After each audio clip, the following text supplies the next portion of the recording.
नमस्कार, स्वागत है आपका फेफाडा हिंदी क्लासेस के यूट्यूब चैनल पर। और इस क्लास में अपन पढ़ रहे थे बाल विकास में व्यक्तित्व टॉपिक अपना चल रहा था। व्यक्तित्व में भी अपन क्या पढ़ रहे थे? व्यक्तित्व का मापन। तो मापन की विधियों को 4 भागों में बांटकर पढ़ते हैं, तो ये तो मैं बता चुकी हूँ। और इसके बाद अपनों ने जो विधियां शुरू की थी इस क्लास में वो थी प्रक्षेपी विधियां। तो चलिए क्लास को आगे बढ़ाते हैं। तो यहाँ पर अपन पढ़ रहे थे व्यक्तित्व मापन। व्यक्तित्व मापन पढ़ रहे थे और व्यक्तित्व मापन में भी व्यक्तित्व मापन की विधियों का अध्ययन अपन यहाँ पर कर रहे थे। अनेक विधियों को अपनों ने देखा।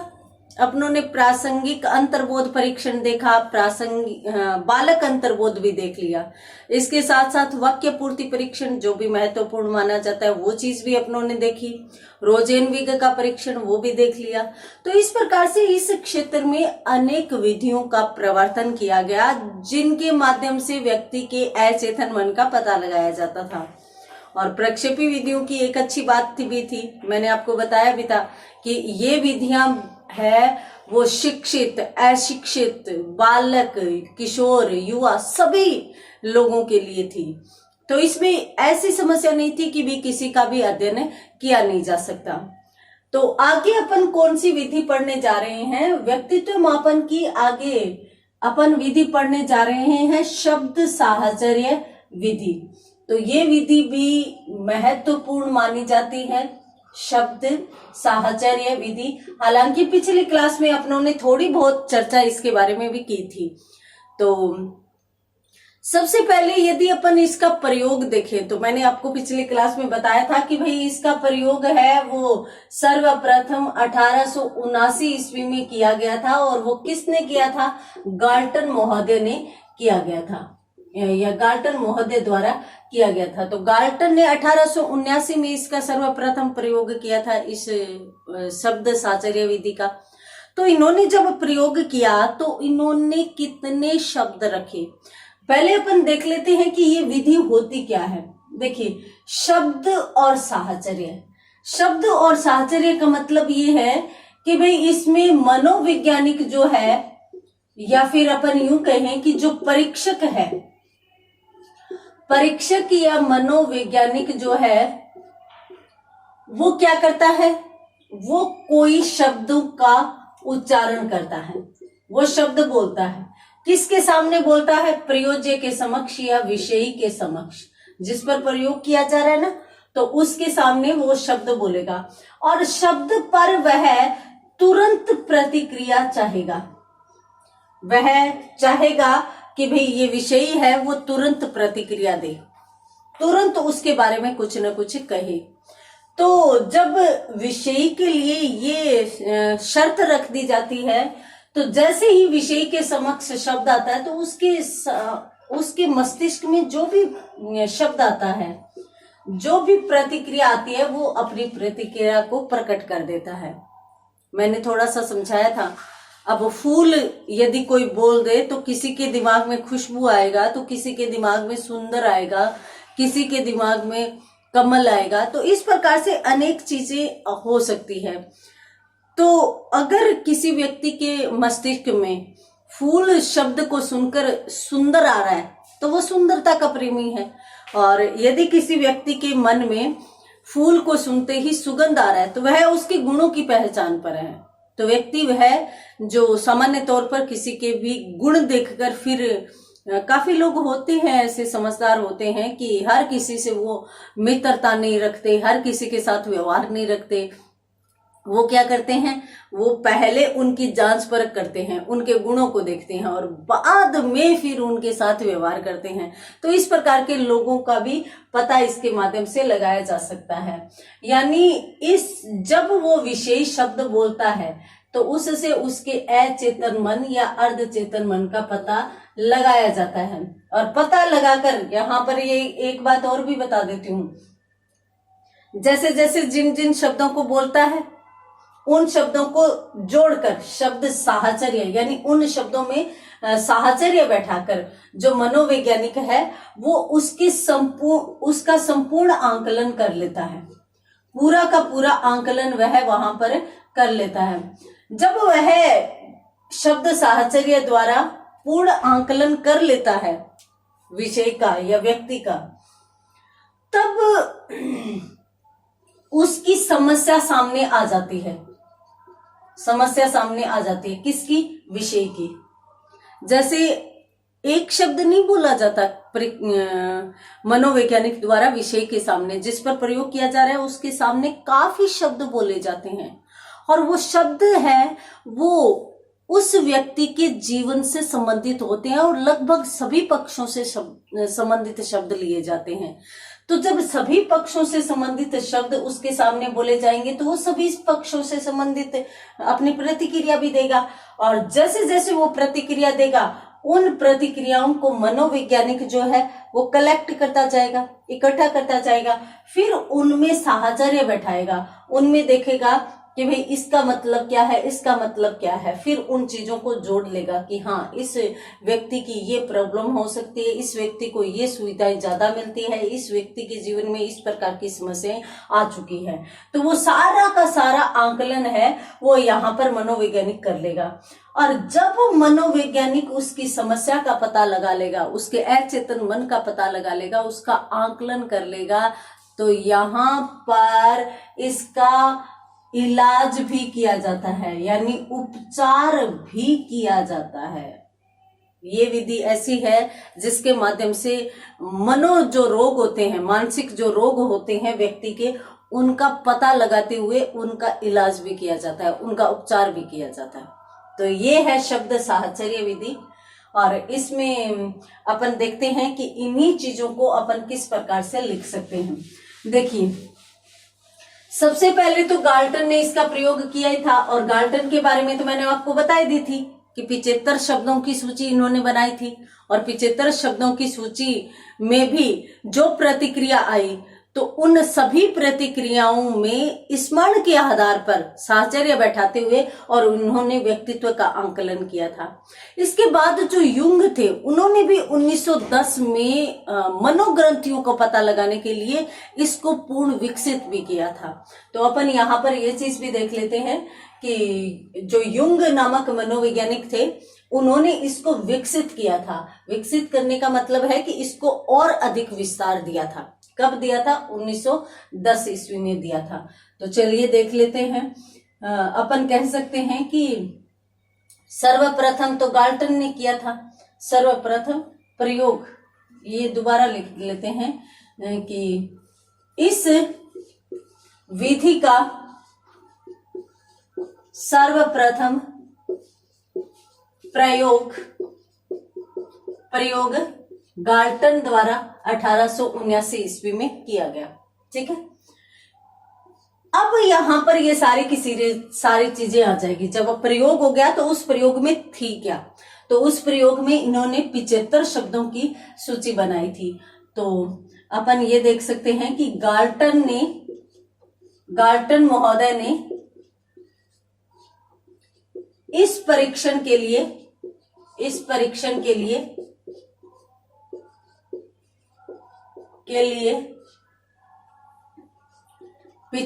शब्दों की सूची बनाई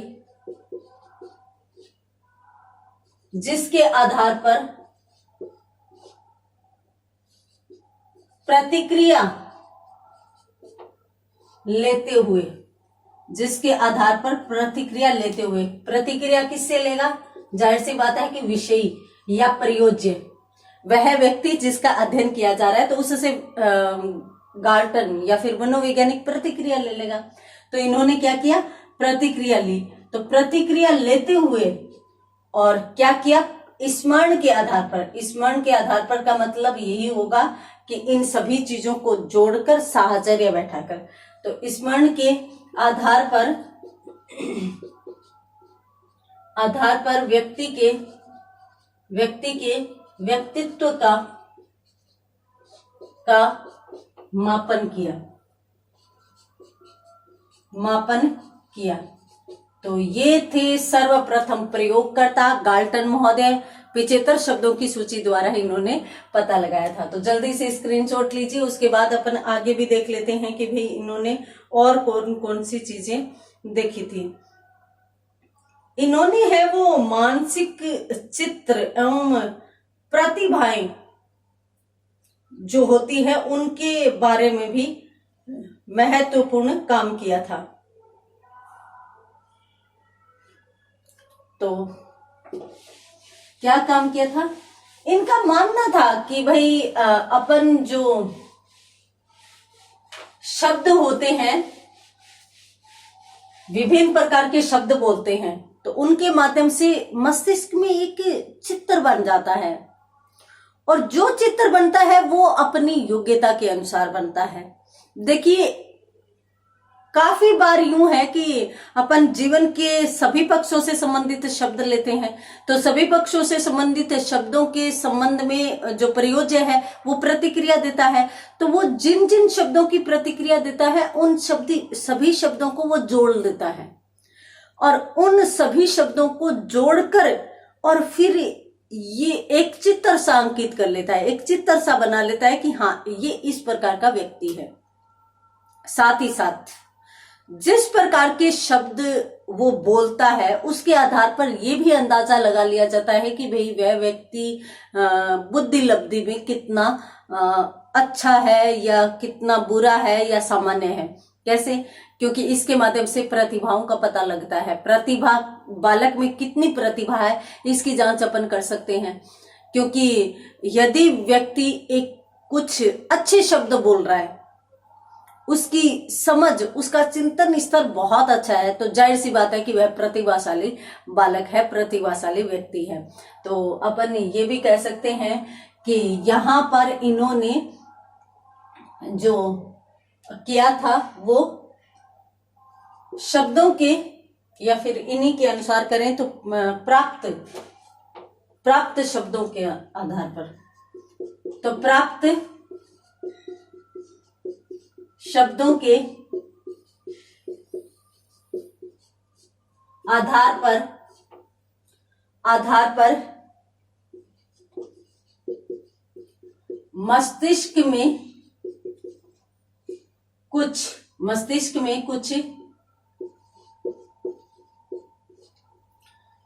में क्या होते हैं, कुछ चित्र अंकित हो जाते हैं। ठीक है, कुछ चित्र अंकित हो जाते हैं।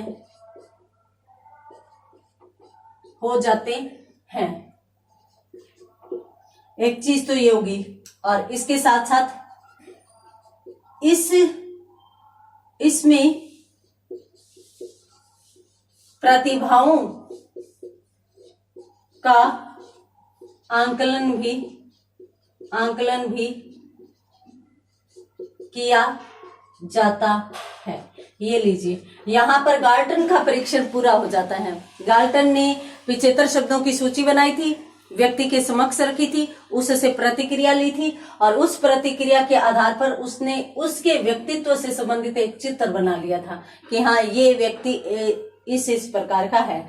चित्र का मतलब वो व्यक्तित्व में इस प्रकार का है। चित्र का मतलब ये नहीं है कि भाई उसको देख कर उसकी ड्राइंग कर ली, नहीं, उसके व्यक्तित्व से संबंधित उसके मस्तिष्क में एक चित्र बन गया कि हाँ ये इस प्रकार का एक व्यक्ति है। साथ साथ इसमें प्रतिभाओं का आंकलन भी किया जाता है। तो इस प्रकार से गाल्टन ने ये चीजें की थी। ये सारा का सारा जो प्रयोग है वो गाल्टन के परीक्षण में ही शामिल है। तो जल्दी से स्क्रीनशॉट लीजिए, उसके बाद अपन देखते हैं आगे की चीजों को। तो आगे मैंने आपको बताया था भी युंग महोदय जो है उन्होंने संवेगात्मक मनोवृत्तियों को पता लगाने के लिए भी इसको पूर्ण विकसित किया था, यानी इसमें और अधिक चीजें ऐड करने का प्रयास उन्होंने किया था। आपसे सीधा का सीधा यूं प्रश्न पूछ लिया जाए कि शब्द साहचर्य विधि को पूर्ण विकसित करने का श्रेय किसको जाता है, तो वो युंग महोदय को जाता है। तो अपन यहाँ पर ऐसे कह सकते हैं कि सन 1910 ईस्वी में संवेगात्मक संवेगात्मक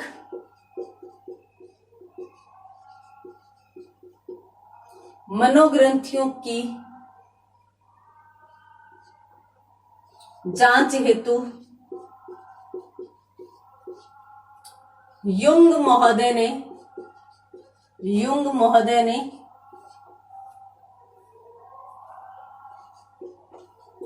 इस परीक्षण को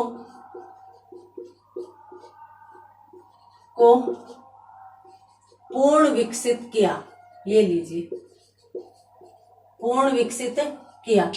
अपनों ने दोनों चीजें देख ली कि सबसे पहले तो भाई कार्ल युंग ने इस शब्द साहचर्य जो विधि है इसका पूर्ण विकास किया था। ठीक है, इस प्रकार से प्रश्न आ जाए तो भी अपने पास उत्तर है। इस प्रकार से प्रश्न आ जाए कि भाई कार्ल युंग है, इन्होंने किसके लिए शब्द साहचर्य विधि को पूर्ण विकसित किया था? तो संवेगात्मक मनोग्रंथियों की जांच हेतु इन्होंने इस विधि को पूर्ण विकसित किया था। तो इसका भी स्क्रीनशॉट ले लीजिए। उसके बाद अपन देखते हैं आगे। यहाँ पर 2 प्रश्न बनते हैं इस लाइन से कि पूर्ण विकास किसने किया, तो ये भी महत्वपूर्ण है, और इसके साथ साथ इन्होंने ये विकास क्यों किया, तो ये भी महत्वपूर्ण है। तो उसके आगे अपन क्या कह सकते हैं, उसके आगे अपन इस परीक्षण पर आते हैं कि इस परीक्षण में होता क्या है। वैसे तो मैं आपको बता ही चुकी हूं कि भी इस परीक्षण में विषयी के समक्ष शब्द दिए जाते हैं। शब्द सुनते ही उसको प्रतिकार देना होता है, प्रतिकार करना होता है, यानी प्रतिक्रिया देनी होती है। तो यहां पर अपन कह सकते हैं, ये अपन देखते हैं प्रक्रिया कि इस विधि की प्रक्रिया क्या है। तो प्रक्रिया में क्या होगा, मनोवैज्ञानिक विषयी के समक्ष जाएगा। मनोवैज्ञानिक उस व्यक्ति के सामने जाएगा जिस व्यक्ति का वह अध्ययन करने जा रहा है। ठीक है, फिर वह क्या करेगा, वो पहले से सूची तैयार किए रखता है, उस सूची में से एक एक शब्द उसके सामने बोलता जाएगा। उसको कहेगा कि जो दिमाग में आए, जो मस्तिष्क में आए, वो शब्द सुनते ही बोलना है। तो वो क्या करेगा, व्यक्ति मनोवैज्ञानिक शब्द बोलेगा, उसको सुनते ही वह प्रतिक्रिया देगा, फिर वो बोलेगा, फिर प्रतिक्रिया देगा। तो जैसे जैसे प्रतिक्रियाएं उसके सामने आएगी, मनोवैज्ञानिक उनको नोट करता जाएगा, और फिर उनके आधार पर, उन शब्दों के साहचर्य के आधार पर मनोवैज्ञानिक उसके व्यक्तित्व का आंकलन कर लेगा। तो देखते हैं प्रक्रिया कैसी होगी।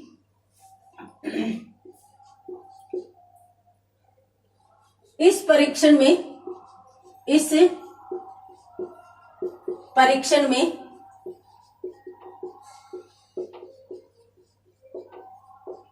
मनोवैज्ञानिक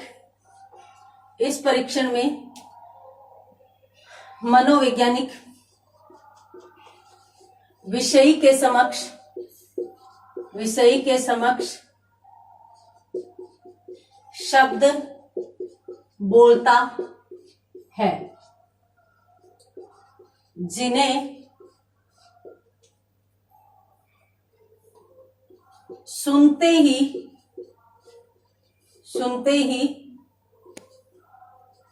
प्रतिकार करने के लिए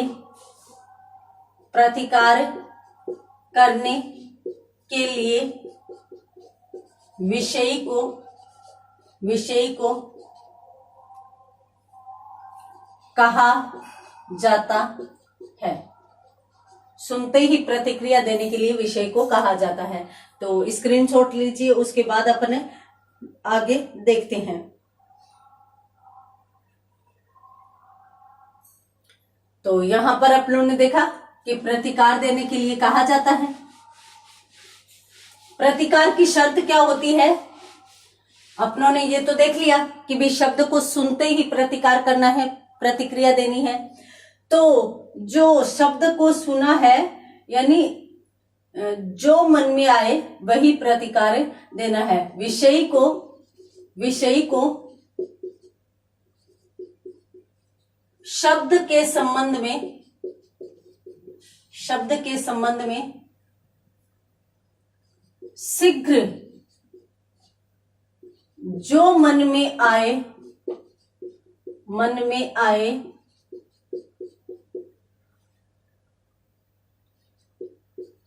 प्रतिकार करना होता है,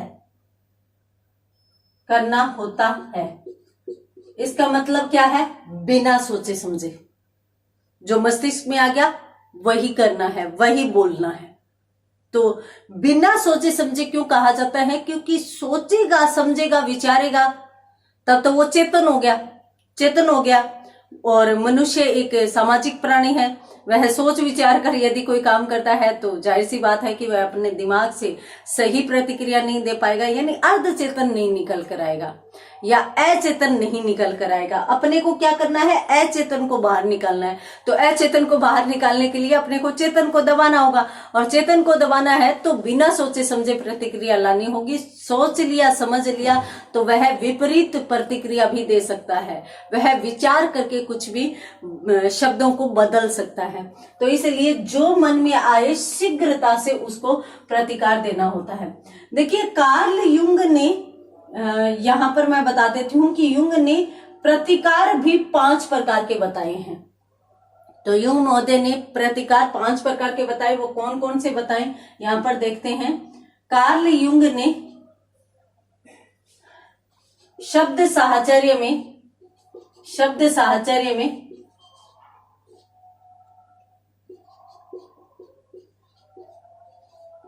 कुल 5 प्रकार के प्रतिकार बताए। प्रतिकार की मतलब है कि 5 ही प्रकार की प्रतिक्रिया आएगी, बताए।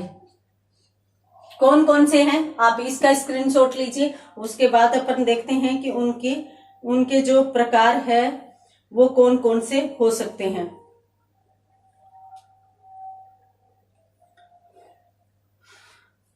तो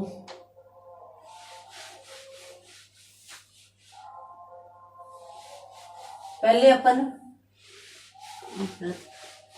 इन्होंने यूं कहा है कि जितनी प्रकार की प्रतिक्रिया विषय देता है उन सभी को अपन मुख्यतः 5 भागों में बांटकर देख सकते हैं।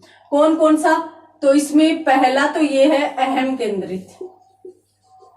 व्यक्ति अहम केंद्रित प्रतिक्रिया भी दे सकता है।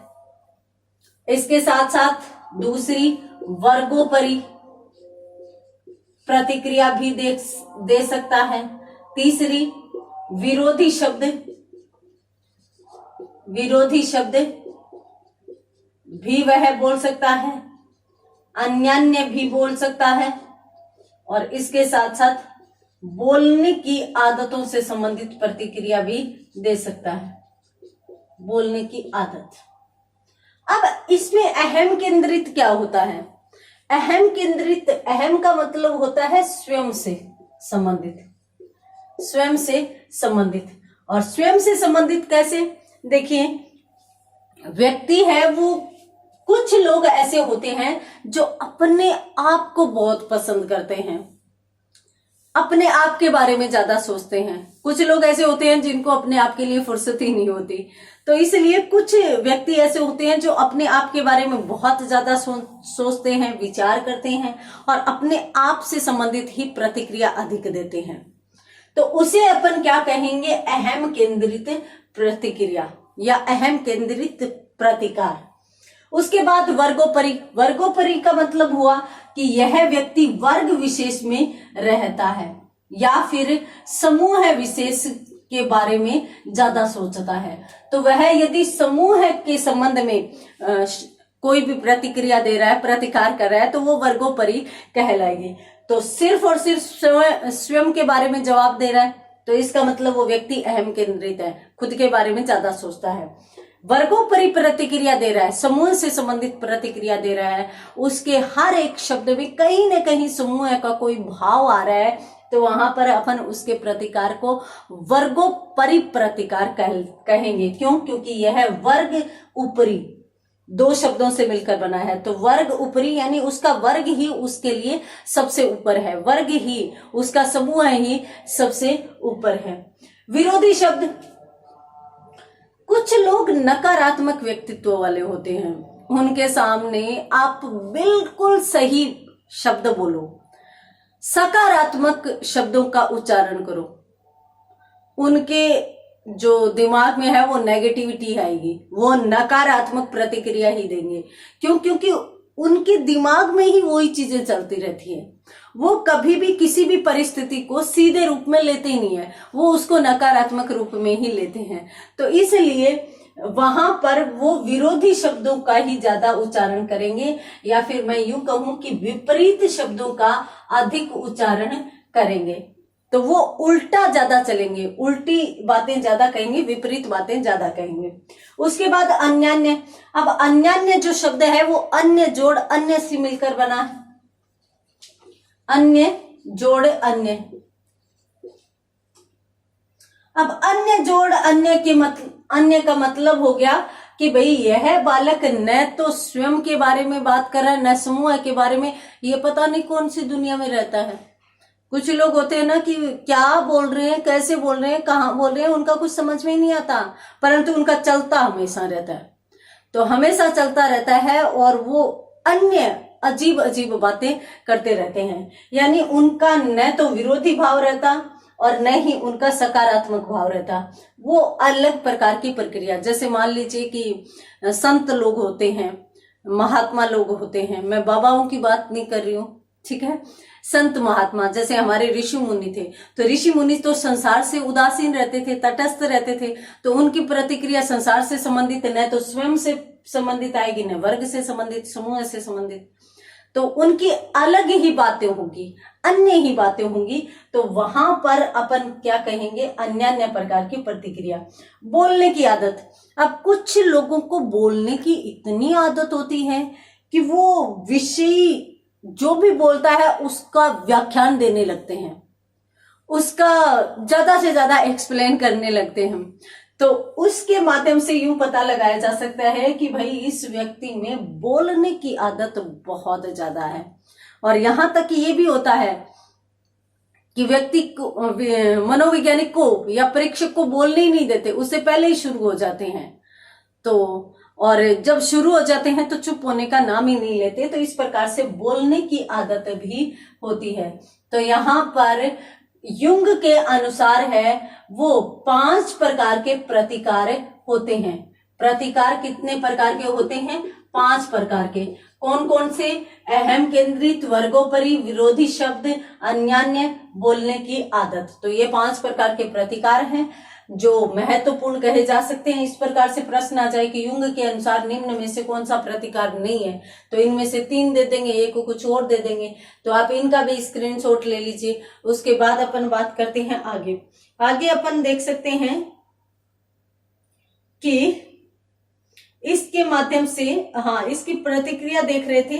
तो उसके बाद आगे अपन इसको किस रूप में देखेंगे। मनोवैज्ञानिक ने क्या किया? विषय के समक्ष शब्द बोला, यही किया था। अब मनोवैज्ञानिक ने विषय के समक्ष जिस शब्द का उच्चारण किया है, तो विषय को क्या करना है? विषय को प्रतिक्रिया देनी है, विषय को उसके संबंध में प्रतिकार देना है। तो विषय जो भी प्रतिकार देता है उनको मनोवैज्ञानिक क्या करता है? मनोवैज्ञानिक नोट करता जाता है। मनोवैज्ञानिक विषय द्वारा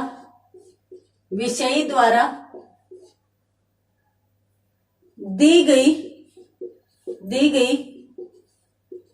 प्रतिक्रिया को लिखता जाता है तथा बाद में विषय की सभी प्रतिक्रियाओं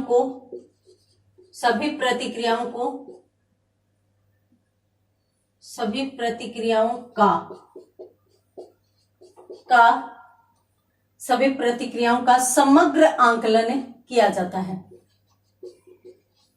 समग्र आंकलन किया जाता है। ये लीजिए, ये चीज हो गई। तो एक तो इसमें क्या होगी? कि भाई मनोवैज्ञानिक है वो विषय द्वारा दी गई प्रतिक्रिया को लिखता जाता है और लिख के फिर उनका संपूर्ण रूप से आंकलन कर लेता है। तो जल्दी से स्क्रीनशॉट ले लीजिए और उसके बाद अपन बातें करते हैं आगे। आगे अंत में क्या करेगा, आंकलन के आधार पर व्यक्ति के व्यक्तित्व का मापन करेगा। तो परीक्षक या मनोवैज्ञानिक परीक्षक शब्दों के आंकलन द्वारा व्यक्ति के व्यक्तित्व का मापन करेगा। ठीक है, हो गई क्लियर। और इसके साथ साथ अपनों ने मैंने ये भी देखा था कि भाई इस प्रक्रिया का जो अंतिम स्टेप होता है उसमें मैंने बताया था कि भी इसमें जब व्यक्तित्व का मापन अपनों ने कर लिया तो वहां पर फिर अपन जो भी विषय है उसके मनोवैज्ञानिक रोगों का इलाज भी कर सकते हैं। तो यहाँ पर ये चीज आप नोट करके भी लिख सकते हो। तो प्रक्रिया का अंतिम चरण ये होता है कि व्यक्ति के व्यक्तित्व आंकलन के पश्चात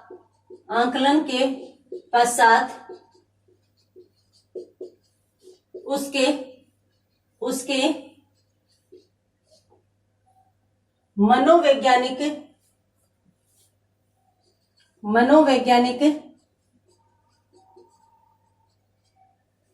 रोगों का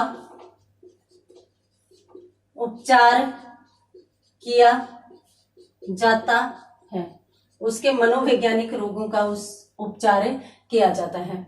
तो ये थी पूरी की पूरी प्रक्रिया और ये थी शब्द साहचर्य विधि। तो जल्दी से स्क्रीनशॉट लीजिए। तो इसी प्रकार से यहाँ पर है वो अपनों ने शब्द साहचर्य विधि यानी प्रक्षेपी विधियों में अंतिम विधि को अपनों ने यहाँ पर कंप्लीट कर लिया है। तो जल्दी से स्क्रीनशॉट लीजिए। उसके बाद अपन बात करते हैं। देखिए इसमें कैसे होता है, इसमें ये होता है कि मान लीजिए कि विषय के समक्ष मनोवैज्ञानिक ने शब्द बोला प्यार। अब प्यार जैसे ही बोला तो उसने बोल दिया मां, तो जाहिर सी बात है वह मां से प्रेम करता है। ठीक है, और उसकी जो भी प्रतिक्रिया आएगी वो मां के संबंध में ही आएगी। तो इस प्रकार से विषय शब्दों को बोलता है और साथ साथ इस प्रक्रिया द्वारा व्यक्ति के व्यक्तित्व का आंकलन कर लिया जाता है। इसमें दो मनोवैज्ञानिकों का योगदान है, अपनों ने देख लिया भी, गाल्टन और युंग ने इसको पूर्ण विकसित किया था। गाल्टन ने तो सबसे पहले प्रयोग किया था, तो इसलिए ये महत्वपूर्ण माने जाते हैं। अब अपन देखते हैं जो प्रक्षेपी विधियां हैं उनके गुण कौन कौन से हो सकते हैं। तो प्रक्षेपी विधियों के गुण की यदि बात करें तो सबसे पहली बात तो अचेतन मन का पता लगाया जाता है। तो यहाँ पर अपन यूं कह सकते हैं कि व्यक्ति के अचेतन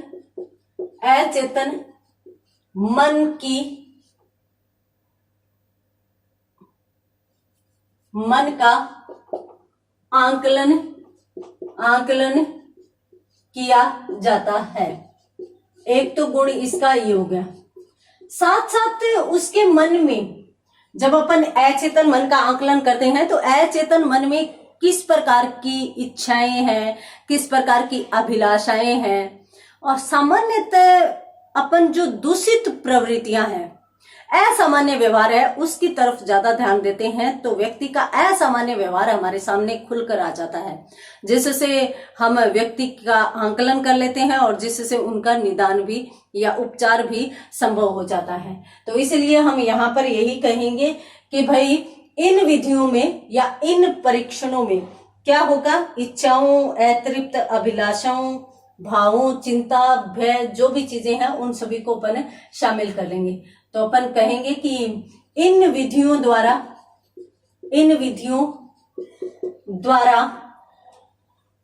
व्यक्ति की दूषित इच्छाओं, दूषित इच्छाओं, अतृप्त भावों, अभिलाषाओं,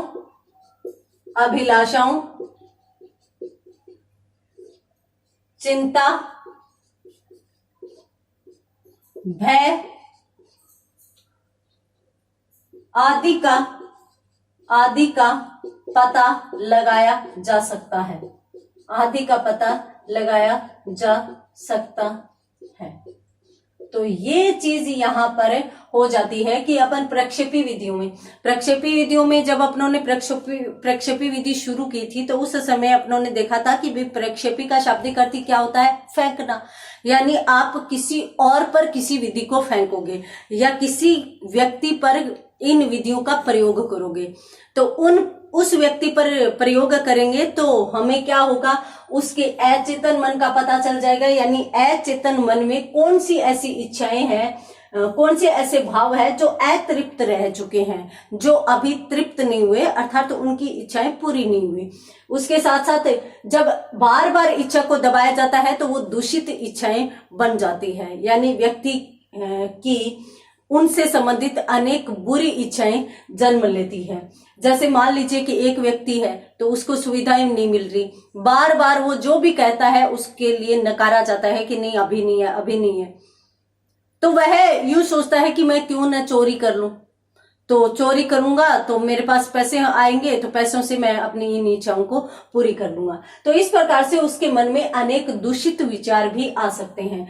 व्यक्ति में दबी हुई इच्छाएं या फिर उसके अचेतन मन में चिंता भी हो सकती है, भय भी हो सकता है, तो उनका मूल्यांकन भी इन विधियों द्वारा किया जा सकता है। तो जल्दी से स्क्रीनशॉट लीजिए, उसके बाद अपन और देख लेते हैं कि इसके और कौन कौन से गुण होते हैं।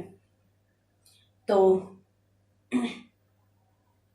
यहां पर अपन ये भी कह सकते हैं, देखिए अचेतन मन की बातें हैं वो दबी हुई है, सामने नहीं है। यहां तक कि व्यक्ति स्वयं भी प्रयास द्वारा भी इनको ला नहीं सकता। तो अपन उनको ये भी कह सकते हैं कि भी वो गोपनीय है। तो गोपनीय जो चीजें हैं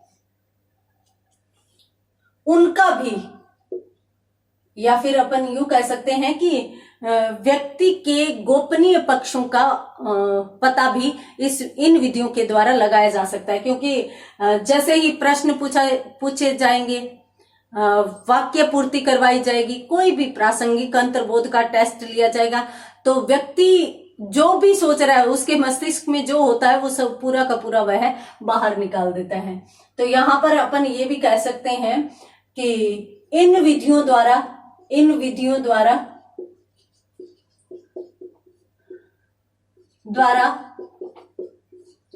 व्यक्ति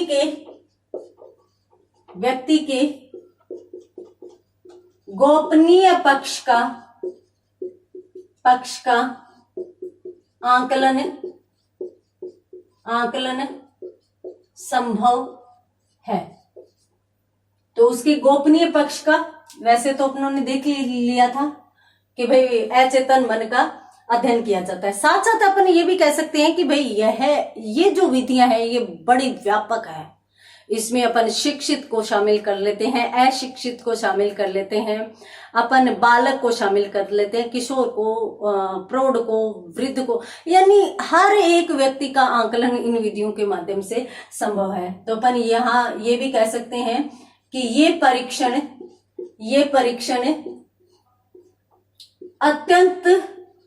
अत्यंत व्यापक है क्योंकि इनके माध्यम से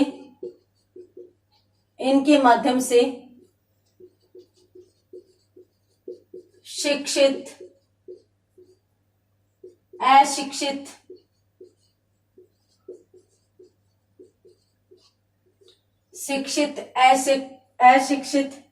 और इसके साथ साथ कौन से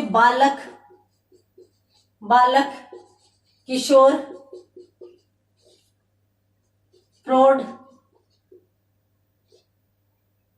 सभी व्यक्तियों के सभी व्यक्तियों के व्यक्तित्व का मापन किया जा सकता है। यहां पर अपन ये भी कह सकते हैं कि शिक्षित, अशिक्षित, बालक, किशोर, प्रौढ़ जो लोग हैं उनके व्यक्तित्व का आकलन किया जाता है। साथ ही साथ अपन ये भी कह सकते हैं कि इनके भी सभी पक्षों का आकलन किया जा सकता है। पूर्ण अचेतन मन का आकलन या मापन इन विधियों द्वारा संभव है। तो आप जल्दी से स्क्रीनशॉट लीजिए, उसके बाद अपन बात करते हैं आगे।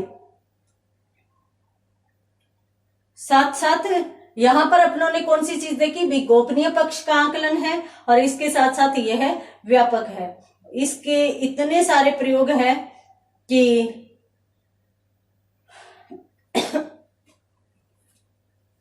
इसके इतने सारे प्रयोग है कि हर व्यक्ति के हर एक पक्ष का मूल्यांकन किया जा सकता है। एक इनकी शर्त भी है। क्या, कौन सी शर्त है? देखिए, ये जो विधियां होती है, या फिर अपन यूं कहें कि प्रक्षेपी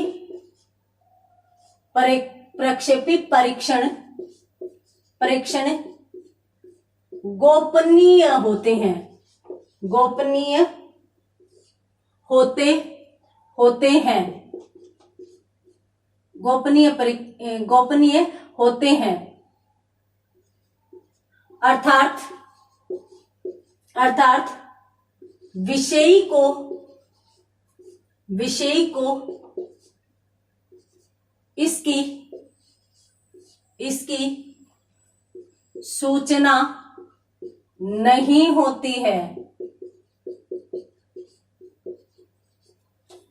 इसीलिए तो मानसिक रोगियों का पता लगाया जाता है। मानसिक रोगी को तो ये पता ही नहीं होता कि उसका कोई जांच कर रहा है, उसका कोई मूल्यांकन कर रहा है, और जो परीक्षक होता है वो आसानी से उसका परीक्षण करके चला जाता है। कोई भी व्यक्ति हो, डॉक्टर का जैसे उसकी यूनिफॉर्म देखेगा, स्टेथोस्कोप देखेगा, तो उसको पता चल जाएगा कि हाँ ये डॉक्टर है।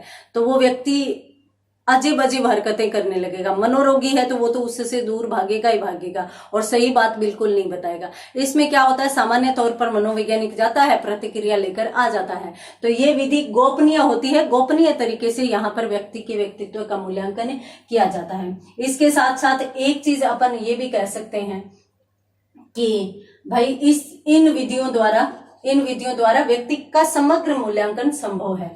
तो इन विधियों द्वारा व्यक्ति के व्यक्तित्व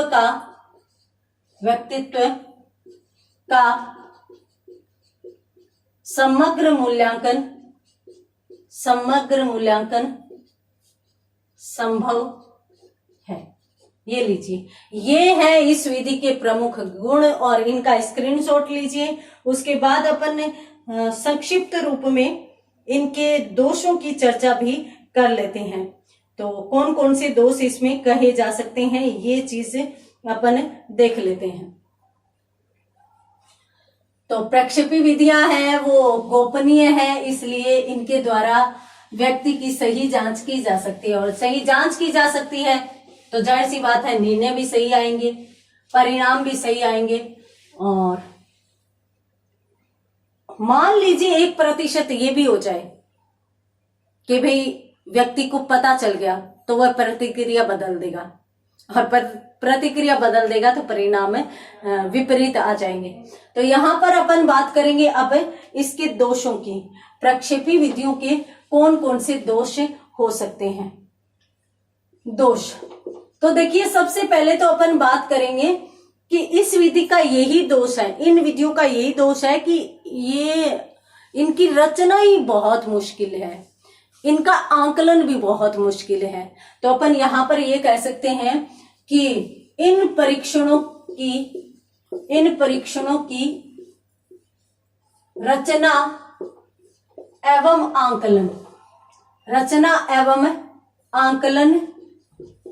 आंकलन क्या होता है भी, बहुत कठिन होता है। तो इसलिए आंकलन कठिन होता है। तो इन परीक्षणों की रचना एवं आंकलन दोनों ही चीजें बड़ी कठिन होती हैं। तो कठिन होती है तो जाहिर सी बात है सामान्य लोगों को तो समझ में नहीं आएगी। सामान्य लोगों का मतलब ये नहीं है कि जिन व्यक्तियों पर अध्ययन किया जाना है तो उनका तो कोई मतलब ही नहीं होता।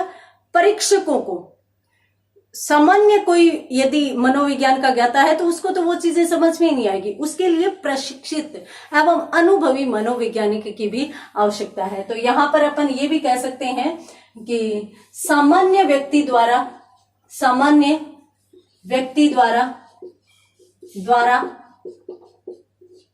इनका निर्माण, फलांकन का मतलब फल का अंकन अर्थात परिणाम की जांच। तो फलांकन, प्रशासन संभव नहीं है। अतः इनके लिए करेंगे, ये जो परीक्षण है इनके लिए प्रशिक्षित एवं अनुभवी मनोवैज्ञानिक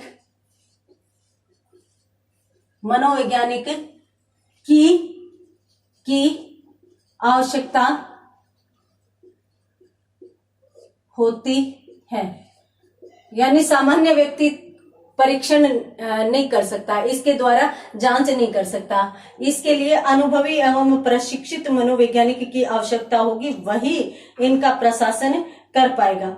और इसके साथ साथ अपन ये भी कह सकते हैं, यहाँ पर अपनों ने दो चीज देखी है भाई, इन परीक्षणों की रचना व आंकलन कठिन है।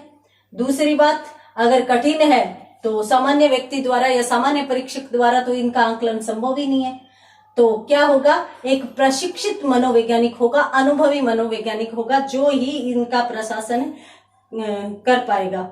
तो ये हो गया। उसके बाद अपन आगे देखते हैं। तो आगे अपन कौन कौन सी चीजों को देख सकते हैं। देखिए, ये जो परीक्षण है ना, इसमें प्रत्येक परीक्षण में अपनों ने देखा कि मनोवैज्ञानिक को पहले अपने आप में तैयार होना पड़ेगा। मान लीजिए यदि शब्द साहचर्य विधि का अपन प्रयोग करें तो शब्द साहचर्य विधि में भी मनोवैज्ञानिक को शब्दों की सूची तैयार करनी पड़ेगी।